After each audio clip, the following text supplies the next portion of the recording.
আসসালামু আলাইকুম, সবাই কেমন আছেন? আমি আলহামদুলিল্লাহ ভালো আছি। আর আমার ভালো থাকার রিজন আই হোপ আপনারা আজকে আমার এই ভিডিওর থাম্বনেল অ্যান্ড টাইটেল দেখে মোটামুটি বুঝতে পারছেন।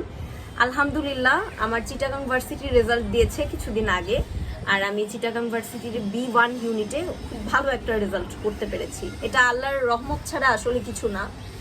আপনার চেষ্টা আর আল্লাহর রহমত, এই দুইটা জিনিসই আপনাকে জীবনে অনেক আগায় নিয়ে যাবে সামনের দিকে। তো এই জন্য জীবনে সবসময় চেষ্টা চালায় যেতে হয় আর আল্লাহর কাছে দোয়া করতে হয়।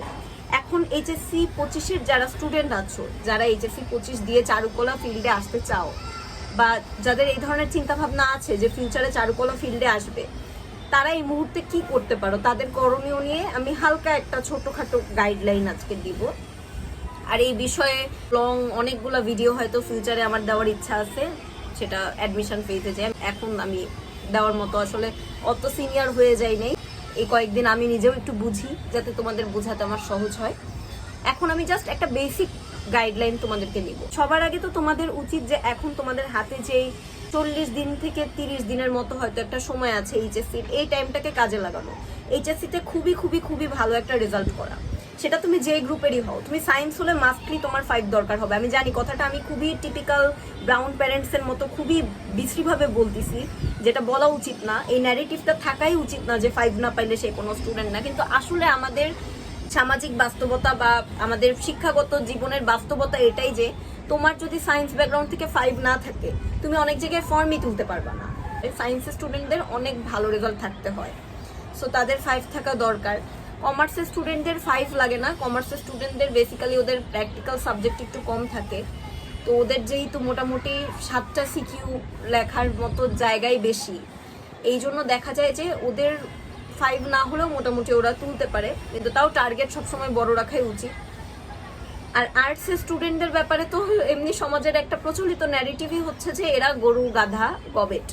তো গরু গাধা গবেট যাই হোক, এখন মানুষের কথা শুনে বসে থাকার তো তোমার সময় নাই, তোমাকে তো সামনে আগাতে হবে। তোমার এই 30 দিন 40 দিনে নিজেকে এমনভাবে তৈরি করতে হবে যাতে মানুষের কাছে তুমি নিজেকে প্রমাণ করতে পারো যে তুমি গরু গবেট না। তো আর্টস থেকে অনেক 5 পাওয়া যায়, সবাই টার্গেট রাখো মোটামুটি 5 পাওয়ার। তার পরবর্তীতে তোমাদের কাজ থাকবে তোমাদের এইচএসসি রেজাল্ট আউট হওয়ার আগ দিয়ে 20-25 দিন একটু ঘুরে নিবা, ঘুরে টুরে সুন্দরভাবে পড়ায় লেগে যাবা। তো কি পড়তে পারো, যারা চারুকলায় আসতে চাও তারা সবাই বি ইউনিটের বেসিক প্রিপারেশনগুলাই নিবা। বি ইউনিটের জন্য আমরা যা যা পড়ি, বাংলা, ইংলিশ আর জিকে, এই 3টা জিনিসের বেসিক প্রিপারেশন খুব ভালোভাবে নিবা। এই 3টা জিনিসের প্রিপারেশন নিলে তোমার কি কি হেল্প হয়, তোমার চারুকলার প্রিপারেশন যেমন নেওয়া হচ্ছে থিওরির পাশাপাশি তুমি বি ইউনিটের প্রিপারেশনও নিতে পারছো।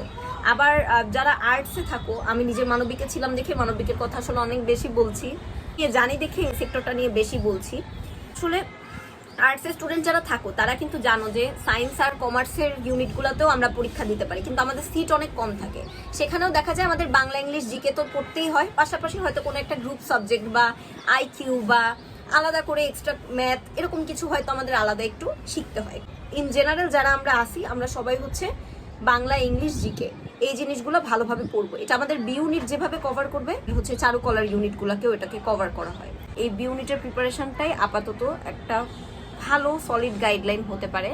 এরপর তোমার প্র্যাকটিক্যালের জন্য কি করা উচিত, বি ইউনিটের জন্য কোন বই পড়া উচিত বা কি করতে পারো, এগুলো নিয়ে ডিটেল ভিডিও আমি ফিউচারে দিব ইনশাল্লাহ। ফিউচারে আরো ভালো অনেক কিছু করার মতো আছে, অনেক স্মুথ স্ট্র্যাটেজি আছে যেগুলো আমার শেখানোর নিয়ত আছে। এখন দেখা যাক আমি নিজে কতটুকু কি এদিকে আগাতে পারি। সব আগাই ফেললে আমি একটা প্রপার ভালো গাইডলাইন্স দিব। সবাই ভালো থেকো, আল্লাহ হাফেজ, আসসালামু আলাইকুম।